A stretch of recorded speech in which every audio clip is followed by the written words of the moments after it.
1905ஆம் ஆண்டு ராமநாதபுரம் மாவட்டம் தொண்டியைச் சேர்ந்த சீனி கருப்பன் படையாச்சி என்ற மீனவர் புனித அந்தோணியார் கோயிலை கச்சத்தீவிலே கட்டியிருக்கின்றார்.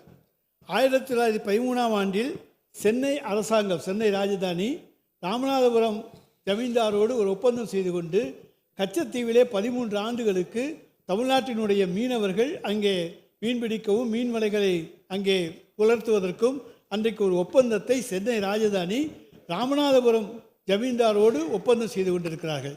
எனவே இவற்றினுடைய அடிப்படையிலே அரசாங்கத்துக்கு அந்த இடம் சொந்தமல்ல, இந்திய அரசுக்கும் சொந்தமல்ல, தமிழ்நாட்டு அரசுக்கும் சொந்தமல்ல. ராமநாதபுரம் ராஜாவுக்கு சொந்தமான இடத்தை ஊரான் சொத்தை இன்னொருத்தருக்கு கொடுத்ததைப் போல, அதாவது கடை தேங்காயை எடுத்து வழிப்பிள்ளையாருக்கு உடைத்ததைப் போல இந்திய அரசாங்கம் இதை செய்திருக்கின்றது. எனவே இது சட்டப்படி செல்லத்தக்கதல்ல.